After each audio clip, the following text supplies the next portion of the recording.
Hi everyone, welcome to our panel about why CX is winning the end game.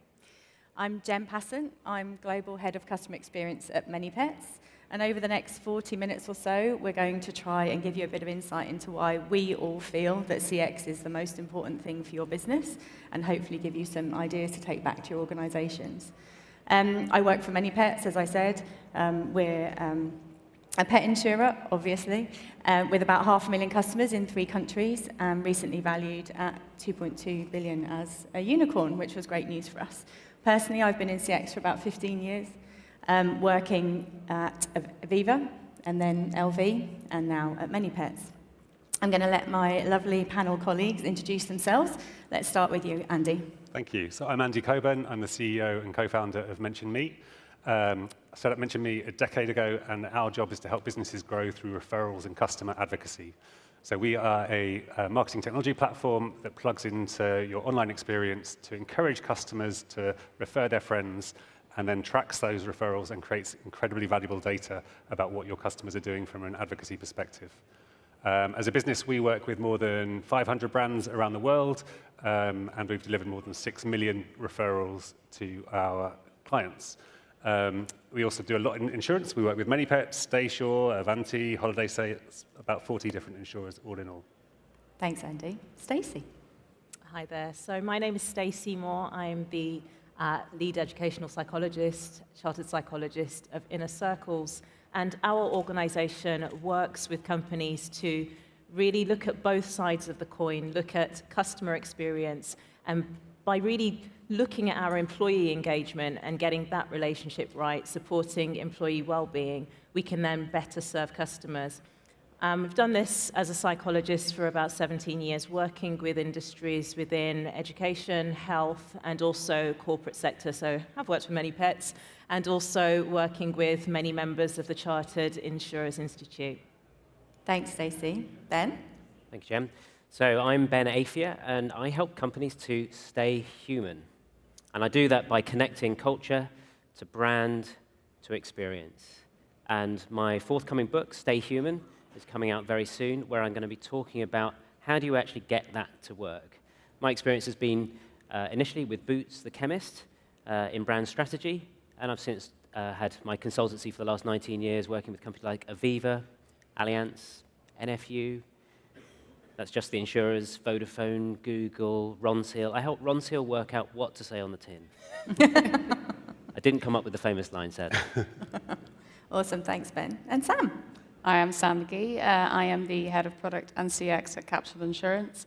We're a broker that specializes in insuring venture-backed high-growth businesses.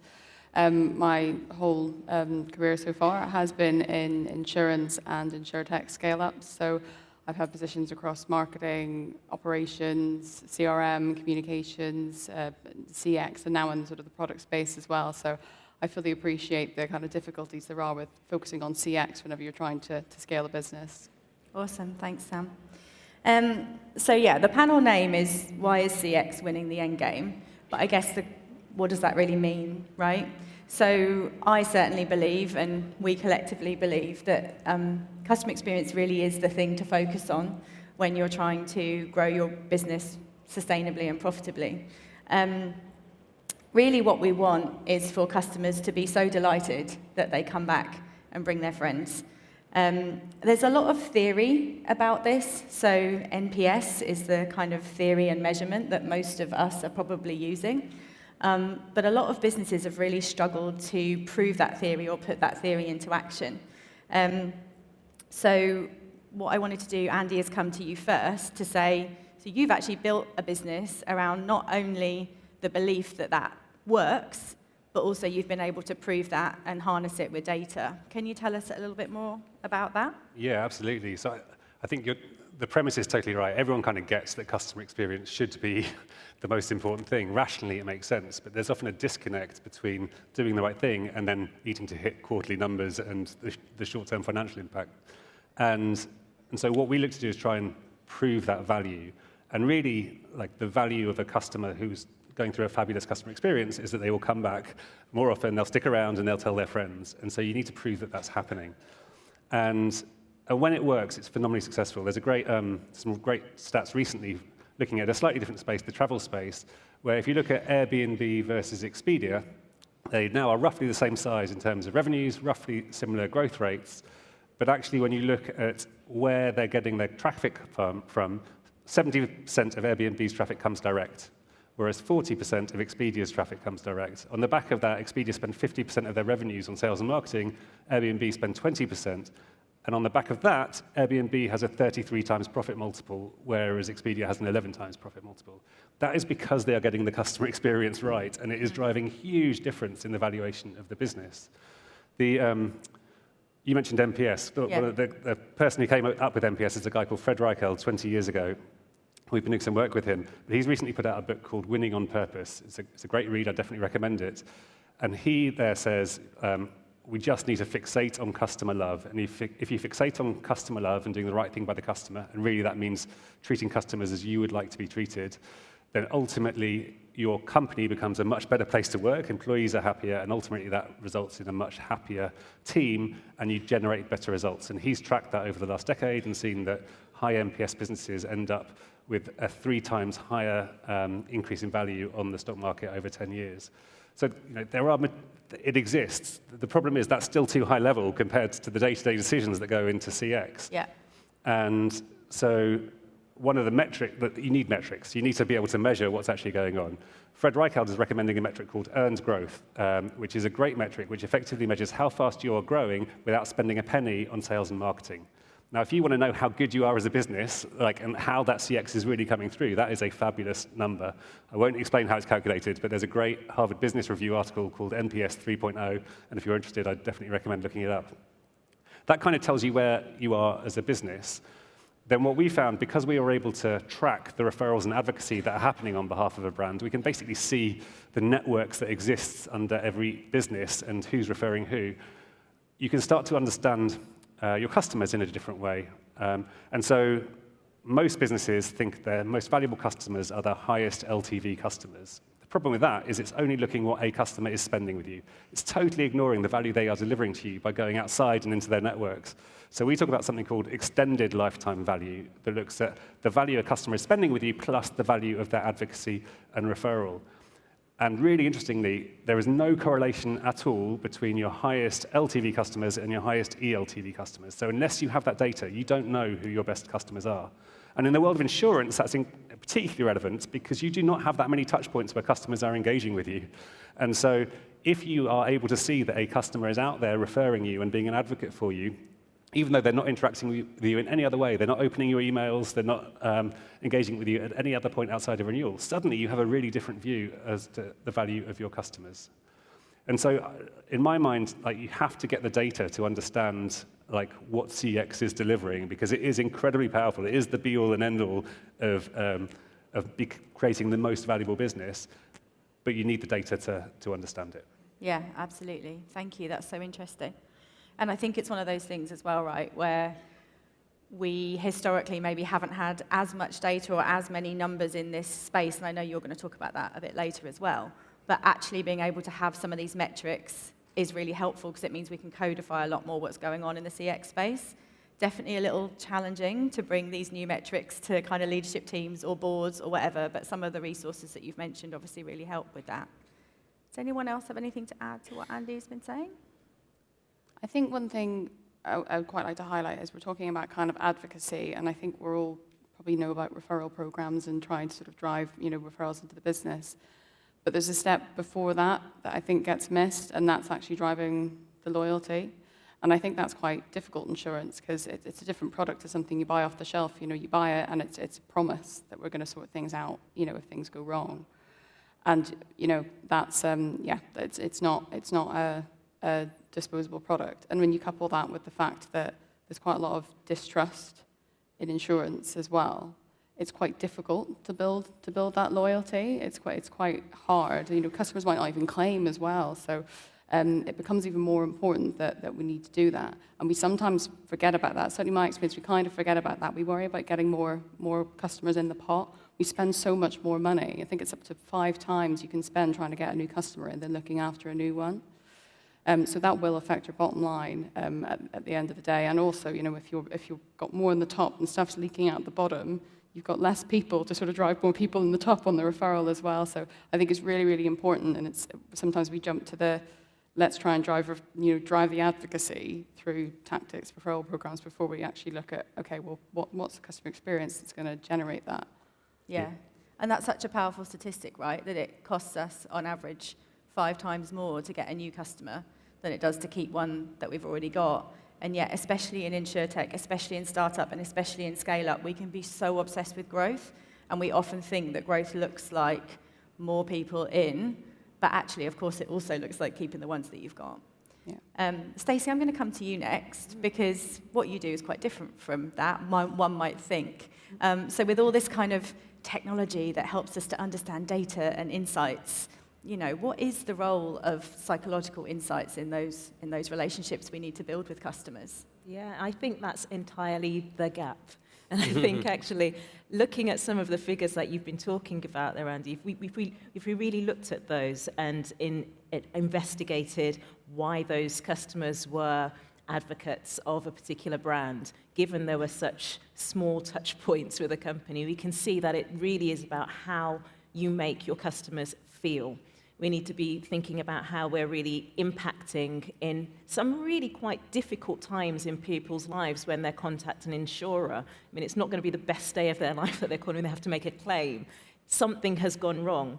And so if at that point in time, as insurers, you're able to create a really soft landing space, you're able to really nurture, show compassion, show empathy, and upskill your workforce to be able to do that, that's how we make the difference. That's how we impact not just on the thoughts, but the feelings that then goes on to the behavior of your customers, and that builds the longevity.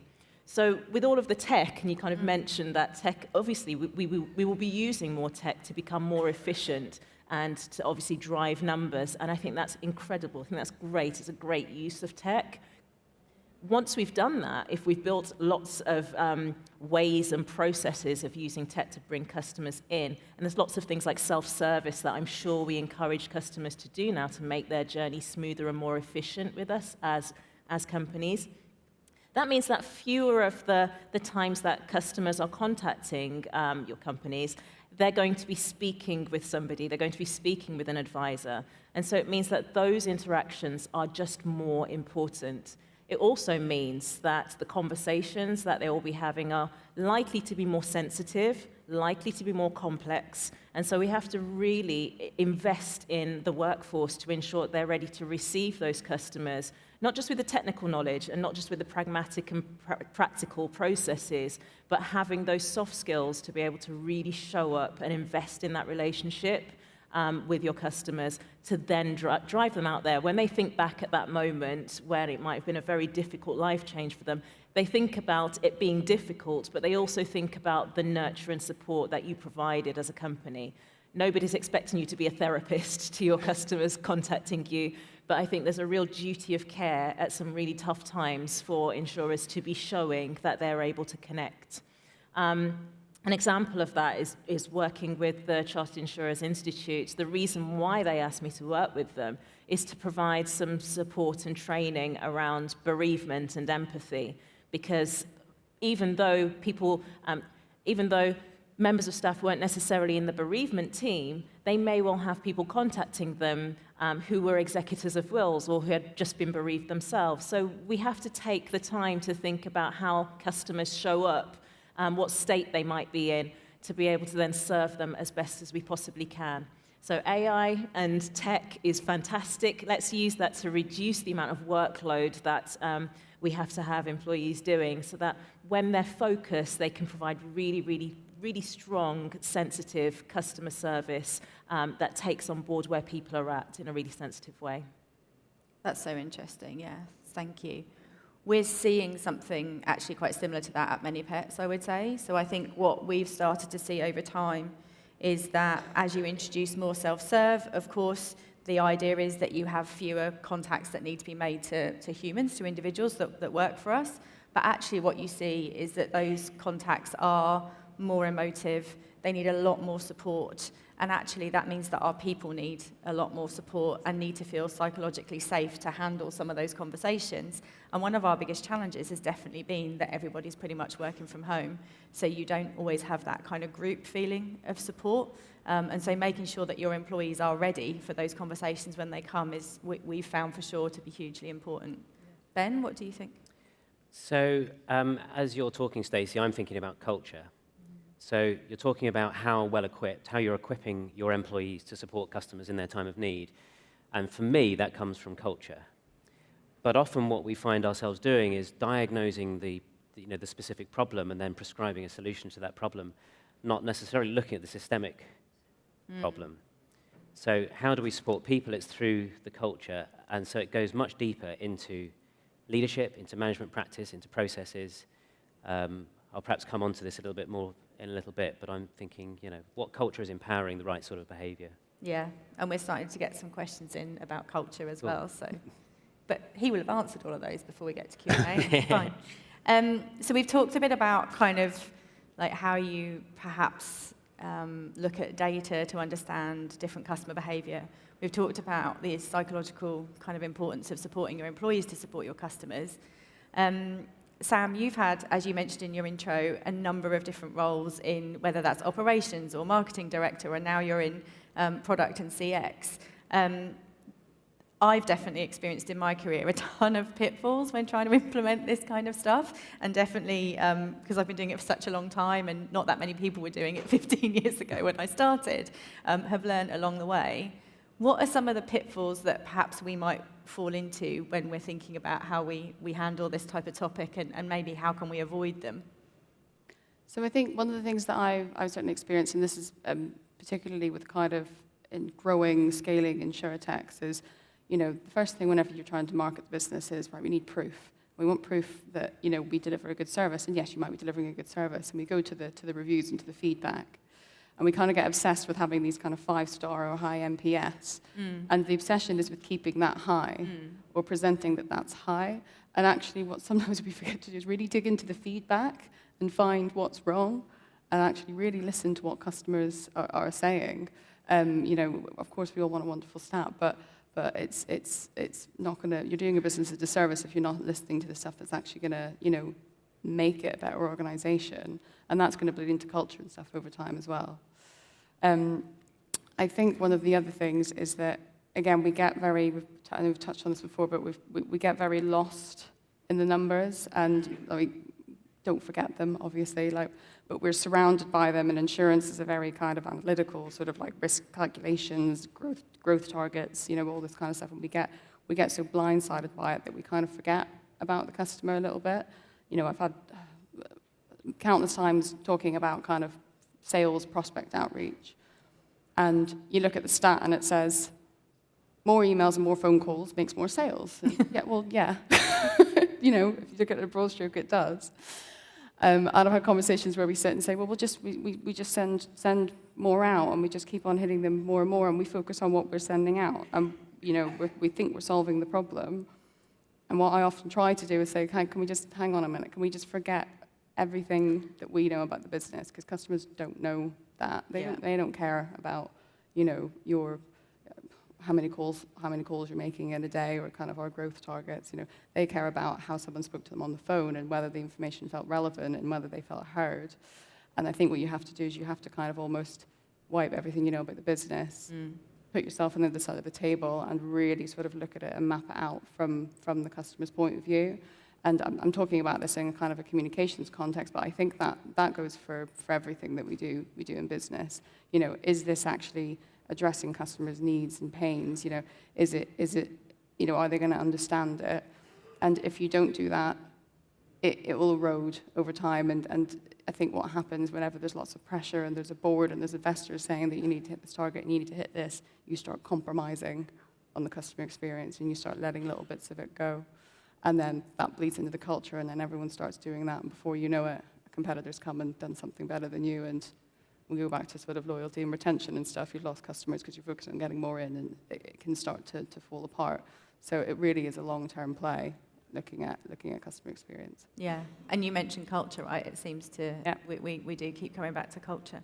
Andy, I feel like you would probably have some valuable insights to add to what Sam's been saying. Yeah, I mean, I totally agree with everything that Sam's saying there. I think, like, not all metrics are created equal at the board, and I think the board, will care more about the loss ratio than they would about NPS often, and often that's, that is the wrong way to think about it. But because they can't see the direct link to the quarter's numbers from NPS, they're focusing on the loss ratio. And obviously, you need the numbers to come together. But as you're thinking about creating an organisation that truly cares about customers, it needs to cover the whole organisation. If the CEO buys into it and is pushing it down into the organisation, but the board haven't bought into it, you're going to have problems. And CX ultimately will be deprioritised because it won't be understood. Whereas if you want to create the maximum value over the medium term, you need to be investing in CX and truly caring about those numbers. Yeah. And you talked earlier about Fred Reichheld, right, who's the inventor of NPS. Yeah. And I remember hearing him speak last year at your conference, actually, and he was saying that when he came up with the whole concept, it was based around the golden rule, which you mentioned, treat others how you would like to be treated. But originally, he wanted to call it net lives enriched. Yeah. So he wanted to actually ask the question, of everyone that you interacted with today, or everyone that interacted with your business today, how many people went away feeling that you made their life better? And it didn't end up getting called Net Lives Enriched. It ended up getting called Net Promoter Score. But in his new book, he talks a lot more about why companies have maybe been getting it wrong, because it is, to your point, Sam, and some things that we've all been saying, this focus on a metric rather than understanding what that metric is or what you'd really be using it for. We do seem to keep coming back to culture. So I'm going to come to you, Ben, because I know that that's a lot of what you work on. We've talked about, data, platform, insight, and some metrics. We've talked about the psychology piece. We've talked about, how you can try and implement these things and how hard they can be. And we all just seem to keep coming back to it. So I'm really hoping you've got a silver bullet here. Tell us. Of course I have. How do you bring it all together? Well, so my answer is, as I mentioned in my intro, about connecting culture and brand to create the right experience. That's for employees and for customers. So how do you go about doing that? And maybe a story would help bring this to life. So, love a story. Last few years I've been working with a bank, Aldermore Bank. They are, I guess, 12, 13 years old. And I started off working with the mortgage business. And the problem that they came to me with was that they were getting increased numbers of complaints. Mm-hmm. So they dealt with brokers and directly with customers, but mostly selling through brokers. So they had the B2B sale, they had the consumer sale, and they were getting complaints, and they seemed to be relating to the emails, the letters, the communications that they were sending out. So I started by looking at the communications and listening to phone calls and looking at what was going on in the organization. And I found a really interesting thing, and maybe for some of you this will resonate. The letters didn't sound like the people in their day-to-day behavior. They were actually looking after their customers really well. They were satisfying customers. The problem was when it came to writing, that things became a little bit legalistic. Do any of you feel kind of ruled by the legal team or the compliance team ever when you're communicating to customers? So we tend to have this kind of internal editing process, which means that the way that we might want to show empathy, as Stacey's talking about, doesn't quite come through. So the behavior was great, the communication wasn't quite there, and so my answer is to look back at culture. So I introduced an approach, I don't know if you've heard, called appreciative inquiry. And appreciative inquiry tries to solve the problem of the negativity bias that us humans have. So we are constantly firefighting, and we're diagnosing problems and prescribing solutions to them. With appreciative inquiry, we start the other way around, and we start from what's already working. So we start by getting people telling stories of times they've been at their best. And that way you tap into the strengths and the values at the heart of the organization, the true values and strengths, not just written on a wall, as values often are. So I asked for a group of champions to drive this change, and the way we tackled it was to have somebody representing every team in the customer journey. So from leadership, from marketing, into broker sales, customer, all the steps through the journey, and then regulatory and legal. We had about 20 people. We used appreciative inquiry to come together as a team and then think, if we want to make a world-leading customer experience, how would we do that? What would it look like? What would it feel like? What would it sound like? We create a picture. We're starting from what we're like at our best and then mapping a path. So we then get into some planning as to how we're going to do that. We picked out particular things. So we wanted to work on the tone of voice, the written tone of voice and spoken tone of voice. We created training, but also they set about rewriting pretty much every document within the business. And I'm not just talking about the letters that reach customers. So previously I said, underlying how our employees behave with customers is the culture. So if we want to change that culture, we have to change everything. And so an enlightened organization like Aldermore starts rewriting their recruitment campaigns, their offer letters, their employment contracts, job descriptions. You need to change how you're targeting people. What are you measuring? To Andy's point. So the group of champions are then sensing and understanding the whole organization and what it needs, what individual teams need. So individual teams are not being threatened. They're actually being listened to. We're building a picture of what could be based on strengths, based on values. And then that team themselves is then creating the answer to the solution. I'm always trying to do myself out of work. Leave the business in a state where they don't need me anymore. Yeah. And we now have those 20 champions are still beavering away, transforming. And the chief executive at the end said, you've helped us to transform into a more customer-focused organization, which was really exciting. Yeah, what a great story. That's what you want, right? Yeah. Stacey, what are your thoughts on that approach? Yeah, it really connects with actually a piece of work I've been doing with many pets at the moment, just about using that similarity of appreciative inquiry, but looking at real strengths-based approaches within the team themselves.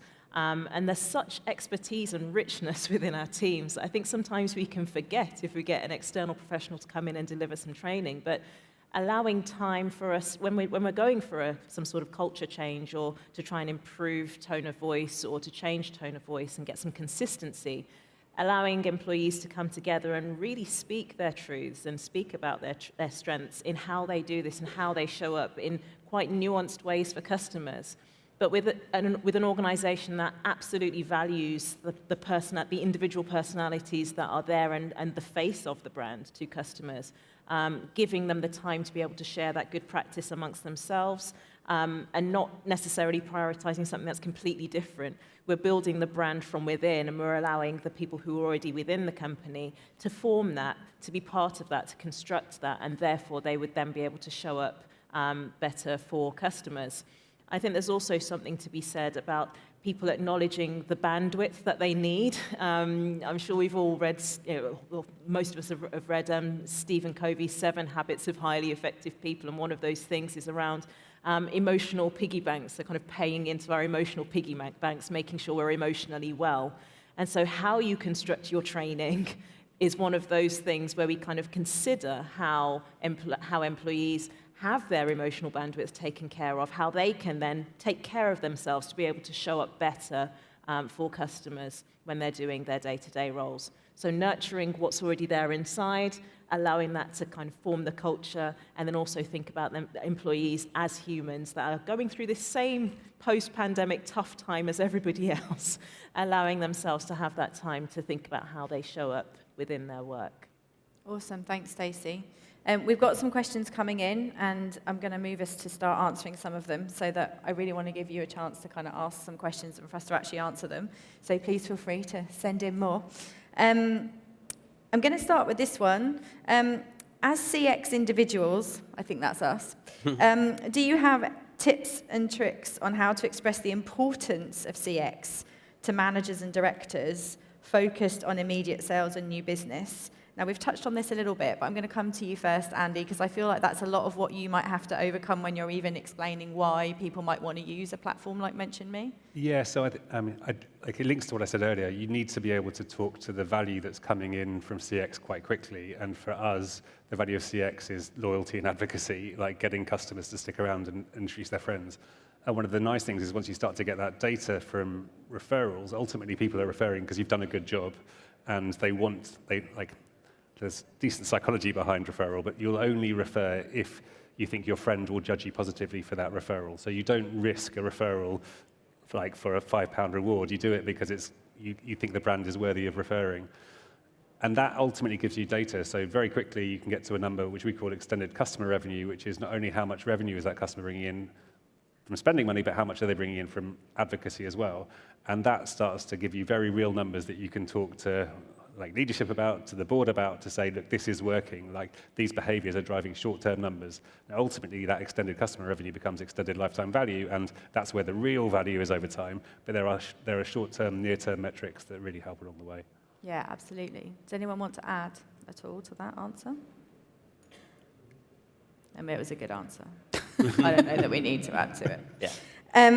There's another one here that is, how do we see the role of rewards and communities as ways to engage customers? I'm going to start with this, if that's okay, and then I might come to you. We were talking about this last night, actually, and then I also saw a really great talk earlier on this stage, where there were some slides about how rewards can drive initial growth, but they don't necessarily drive loyalty and advocacy. Community, however, I think is a slightly different concept. And for me, one of the things that we try and work on at Many Pets is people feeling that they're part of something and that we aren't just their pet insurer. And I do think, to a certain extent, we have achieved going beyond in the relationship where people don't just think that we are their pet insurer. And I think a lot of it comes down to what you were talking about in terms of referrals for us through the Mention Me platform is our second biggest channel after direct. It absolutely knocks the socks off what we might do with some of the comparison sites. And there's a number of reasons behind that, but one of the really big reasons is that people are actually quite happy and proud to say that they're associated with us and to tell their friends about that and kind of bring them into this gang or this secret club that is not so secret anymore, and kind of try and sort of share the love of kind of having a good product or a good experience. And for me, that's been a really important part of our growth, is the ability to kind of create something that people want to be a part of and tell their friends about. But Sam? Sorry, one other thing that you do at Many Pets that I love is unexpected treats for your best referrers, where you give them dog treats with their own dog's face on. I mean, nothing says personalization like that. And if you can create those moments of delight where you show that you are more than a business, that you care about them as an individual, you understand their pet, that's fabulous. I mean, and if that's in your DNA as a business, that's what drives the referral and advocacy that's seen Many Pets do so well. Yeah, that was a really fun campaign to work on, actually. We haven't done it for a while, but we worked with a company called Inkpact who do these handwritten or hand-drawn kind of stuff where, we basically looked at who had been our best referrers. I think John Lewis do a really similar thing, actually. They look at who have been their kind of biggest advocates or biggest referrers over the year, and sent them a treat. And obviously it was great for Instagram and whatever, but it's also that feeling, right, that emotional feeling. And it's what you're talking about in terms of creating that sort of, it used to be called in NPS speak years ago, inner circle. People don't really use that so much anymore, but this idea that you've got this whole layer of customers that are almost working on behalf of the business, and they are your absolute gold, and they're what you're talking about in terms of ELTV. How do you find out who they are, and how do you then work with them to make them feel even better so that they refer kind of even more?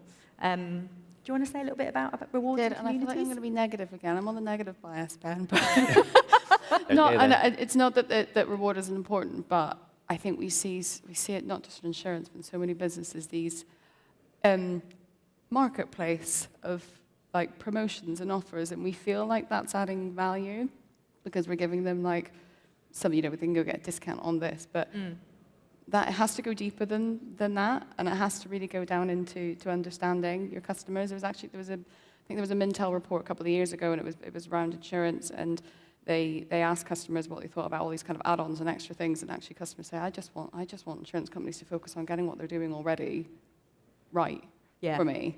I don't want all this extra stuff. I want this to be right. So I think it has to go deeper, and you have to come back to your foundations.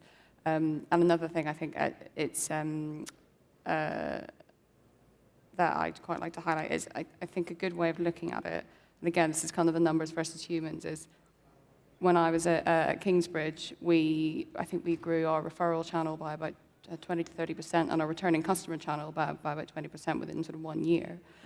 And I remember sort of, after those stats and one of the directors coming to me and being like, I don't understand how. And I said, well, think about your customers kind of like a friend, not necessarily a really, really close friend, but someone that you sort of see once in a while. And the relationship a lot of insurers have is, thanks, got your money, okay, come to us if you need me, but I'll speak to you again next year when I'd like to take some more money, please. And actually what we need to do is think about, well, what do our customers care about? And the marketeer, the salesperson goes to reward, incentive, discounts, this kind of idea. And actually a lot of it is sometimes around content, community, events. If you think about how you would deal with that with a friend, you'd message them and say, hey, read this book and thought you'd be really interested in it, or got this event, do you want to bring your friend along? And that stuff's really valuable in building a relationship with your customer and making them feel like you understand them beyond just, yeah, I'm going to sort you out if something goes wrong. Yeah, absolutely. Thank you. We have got one here about culture. I don't know if we've answered it already, but I'm just going to ask and see what you think. How do you adapt a company culture so colleagues care more about the experience they provide? I'm just going to mention really quickly a talk that I listened to this morning by the just former CEO of Simply Health, who was talking about becoming a B Corp. Now, I'm not saying that's what we're going to talk about, but to me, what it translated into actually ended up being values. So the whole thing that he was explaining was becoming a B Corp changed the way everybody who worked at the organization felt about the organization and felt about everything they should be doing day to day. And to me, what I heard was that actually comes back to values. And Ben, you talked about them often just being stuck on the wall. So I think, Ben, Stacey, between the two of you maybe, what do you think about that? So the question was, how do you help adapt a company culture so people really care more about, yeah. Okay. Well, I mean, you have to start with caring for your people. Right. I mean, that's the starting point. And I think that's where Say more about that. Well, a company that doesn't genuinely care for its people doesn't have people that feel cared for. People who don't feel cared for are going to find it quite hard to care for customers. Does that make sense? Which chimes with what Stacey's been saying. So it has to start from coming from a genuine place. What do you believe in? And if you're just about scale and growth through acquisition, and it's all about numbers, not people, then numbers are what you get. Well, they might not be what you get. Yeah. So it has to start from a genuine place. Then you mentioned values, and values have to feel true. They can't just be platitudes written on the wall, as they so often are in offices. They have to be deeply felt, and they need to be talked about in every meeting. Values, to be authentic and deeply held, have to be part of day-to-day decision-making. They have to drive every conversation. They're things that you talk about day in, day out, and then they have to relate to specific behaviors. So you have to help people to understand what kind of behavior you're hoping to see, and then reward that behavior, not incentivize other behavior. So if you incentivize sales results, but you have a value that's about caring, well, those two things are in conflict, fundamentally. Yeah. So you have to find a match. And this is what I'm talking about when I'm talking about connecting your culture and your brand. Because otherwise, your brand can make a promise, but your culture is not going to deliver it unless these things are tightly intertwined. Yeah, absolutely. Stacey? Yeah, just briefly to add to that, I think you're absolutely right, Ben. I think how we treat and how we show up for our employees at their most distressing times, we're all living lives, we're all humans. We're all going to have difficulties at some points in our lives, whether that's a bereavement, whether that's somebody coming back from maternity leave, whether that's somebody wanting to take paternity leave. How we show up for our employees really does translate to how they're cared for and how they can then show up for customers. So I think be very, very cognizant of how you are showing up for those employees to then expect them to be of their best when they're showing up for customers as well. Amazing. Thank you so much. We're out of time. We didn't get through all the questions, sorry. We will probably be at a bar somewhere later if you want to come and ask some of those questions directly. Thank you so much to everyone on the panel. This has been Why CX is Winning the Endgame.